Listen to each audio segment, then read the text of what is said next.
तो राजगढ़ के नगर व्यावर में रेलवे स्टेशन के पास ओवरब्रिज के समीप नेशनल हाईवे सर्विस रोड पर आए दिन हो रही इन गंभीर दुर्घटनाएं देखी जा रही हैं। यही आपको बता दें कि आज भी एक सड़क हादसे में बालक मोहित कुशवाहा मासूम की जान चली गई और एक नन्ही बालिका गंभीर रूप से घायल हो गई है।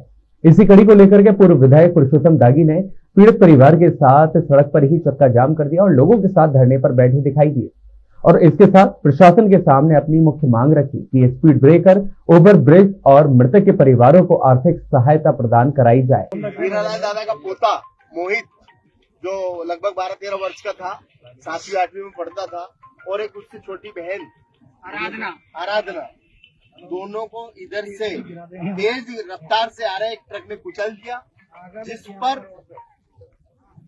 नन्हे मुन्ने बच्चे मोहित की मौके पर ही उसने दम तोड़ दिया, उसकी गर्दन ही अलग हो गई ऐसा बता रहे हैं। और एक बच्ची है जो अभी घायल अवस्था में और गंभीर अवस्था में है। तो हम अभी 1-2 महीने में ही ये तीसरी-चौथी घटना है, एक पहले भी 2-3 घटना इस तरह की हो गई है। टोल काटा भी है, उसकी वजह से क्या व्यवस्था होती है, और यहाँ पर बखतपुरा के लोग ब्यावरा भी जाते हैं, स्कूल बच्चे लोग स्कूल भी जाते हैं। तो यहाँ एक शीघ्र ओवरब्रिज की आवश्यकता है। और यहाँ पर जैसे विनायक नगर से लोग रोड पे चढ़ते हैं, बखतपुरा के यहाँ से चढ़ते हैं, ना तो उधर ब्रेकर है, ना इधर ब्रेकर है, ना कोई बैरिकेड्स है और ना कोई उचित व्यवस्था है। इसलिए हमारी मांग ये है कि हमें विनायक नगर से आने के लिए अंडर ब्रिज और इधर पार करने के लिए ओवर ब्रिज की मांग है हमारी, जब और वो कांटा हटाया जाए, ये हमारी मांगे हैं। जब तक हमारी मांगे नहीं मानी जाएगी हम मृतक के परिवार को 50 लाख रुपए मृतक के परिजनों को आर्थिक सहायता मिले। एक ही पुत्र था एक ही पुत्री थी जो भी गंभीर अवस्था में घायल है, परंतु कोई सुनने वाला नहीं है। आप देखें यहाँ पे दोनों तरफ चारों सर्विस रोड पर भी 2-2 किलोमीटर तक लंबी लाइन लग चुकी है, पर अभी तक प्रशासन का कोई नुमाइंदा यहाँ नहीं आया, कोई सुनने वाला नहीं है। मृतक के परिजनों को उस नन्हे मुन्ने मोहित, ये आप दादा देख रहे हैं हमारे, ये इनका पोता था, गरीबी हालत में अपना जीवन यापन कर रहे हैं और एक वही सहारा था मोहित ही। ऐसे में मृतक के परिवार को 50 लाख रुपए की राहत राशि दी जाए। जब भी एक्सीडेंट होते हैं प्रशासन कुछ समय के लिए चेतता है और वापस निद्रामग्न हो जाता है, तो उसके लेकर क्या प्रशासन ने कुछ भी नहीं, ये प्रशासन की लापरवाही है। यहाँ पे कितने एक्सीडेंट एक साल में कितने हो चुके हैं, इसकी उन्हें क्या रिपोर्ट दी, आपने क्या रिपोर्ट दी? जो ये रेक वाले जो मामला है उनसे बात नहीं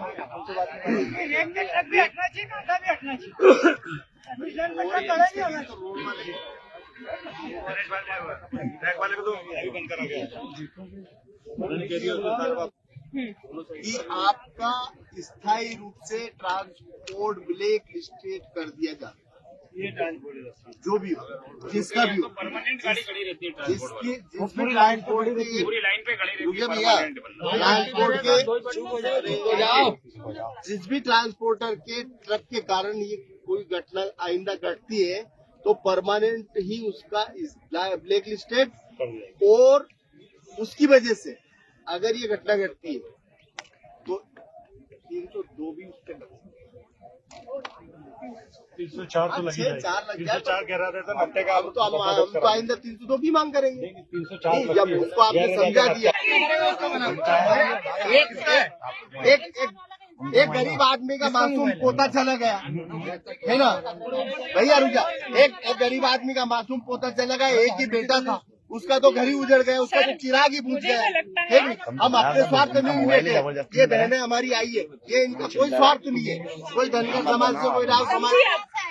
मैं अपनी तरफ से मैं बात करती हूँ आपसे, मुझे भी कोई ऐसा स्वार्थ नहीं है कि मैं यहीं पर ब्यावरा में जिंदगी भर रहूंगी।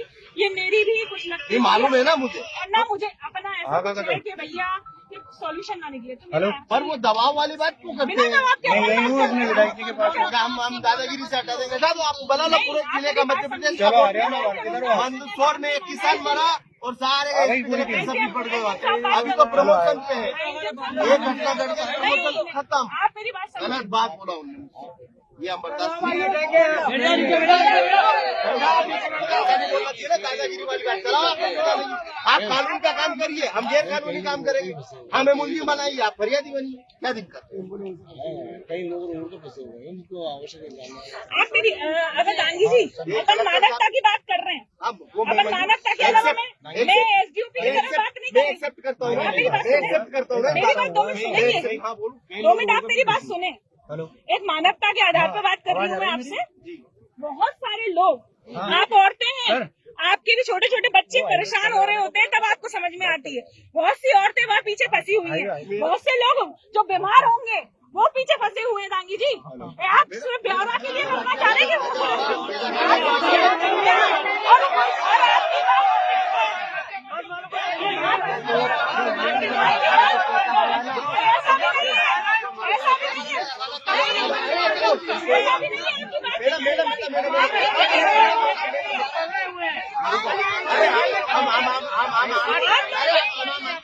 की बात भी मानी जा रही है ना सर, ये बहुत प्रॉब्लम है ना, फिर क्यों रोके हो?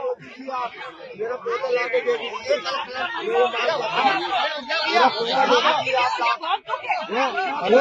आप तो ऐसे बात कर रही हो। उस और भी तो लोग परेशान हो रहे हैं। मैडम, अरे मैडम, ये समस्या ये है कि 1 महीने में 4था एक्सीडेंट है। ठीक सर, ये हम जानते हैं कि कोर्ट का आदेश है, रोड को जाम नहीं कर सकते, कानून में अपराध है, हमें पता है इस बात का। ठीक, पर अब किसी गरीब का मासूम बेटा, एक ही इकलौता बेटा है, उसने जान खो दी, उसकी एक बेटी गंभीर अवस्था में घायल है, और ऐसे 1 महीने के अंदर 4थी घटना आई है। अब सर, अब कहाँ तक ये अन्याय सहते रहे? किसी माँ की कोख कब तक उजड़ती रहेगी? हमारी ये पीड़ा है सर। तो अब हम ये चाहते हैं सर, वो हो गया, उसको तो हम कुछ कर नहीं सकते। एक तो ये रेक लगती है, उसके कारण ये सर्विस रोड है। चलो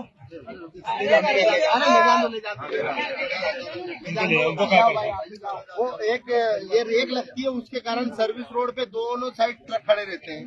एक टोल काटा है, उसके कारण ट्रक खड़े रहते हैं। तो एक तो भैया रुक जा रहे, तो एक तो सर सर्विस रोड स्थित और सुरक्षित रहे, और वहाँ पे जहाँ अधिक से अधिक ब्रेकर बन जाए सब जगह, और एक भैया यार एक टोल काटा हट जाए, दूसरा एक और रेक लगे, तो एक भी ट्रक अब आइंदा सर सर्विस रोड पे न रहे। और जो ट्रांसपोर्ट एसडीएम साहब बता रहे हैं कि उनको नोटिस देंगे, नोटिस के साथ मेरा ये निवेदन है कि उसमें ऐसी एक लाइन भी डाल दी जाए कि उनको हमेशा के लिए ब्लैक लिस्टेड कर दिया जाए जिस ट्रांसपोर्टर के कारण। दूसरी डिमांड हमारी ये है कि यहाँ पे सर ओवर ब्रिज बनना चाहिए, मतलब जो जैसे रेलिंग का रहता है वहाँ पे जेपी कॉलेज, जेपी स्कूल के यहाँ लगा है, वो भी भारी समस्या है। विनायक नगर और बकतारपुरा उसका प्रपोजल भी आपके द्वारा सर चला जाए। तीसरा हमारी ये है कि सर मृतक के परिजन को क्या सहायता, हमारी तो 50 लाख की मांग है, पर एक बेटा मर गया है, तो आप क्या कर सकते? तो सर आप एक्सीडेंट में अपन क्या करेंगे, कितना अपन आर्थिक सहायता अपन करना है? जी सर, लगभग सर संभावना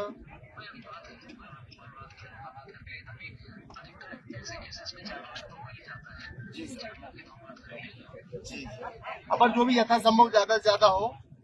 अब हम एसडीएम साहब संजय उपाध्याय जी और आदरणीय दीक्षित साहब के आश्वासन पर हम रोड हटा सकते हैं, पर अब 8 दिन 15 दिन बाद हम किसके गले में कैडी बनेंगे फिर? जी सर, नहीं मतलब अब फिर कोई नौबत नहीं आए, किसी माँ की कोख ना उठे, किसी गरीब बेसहारा ना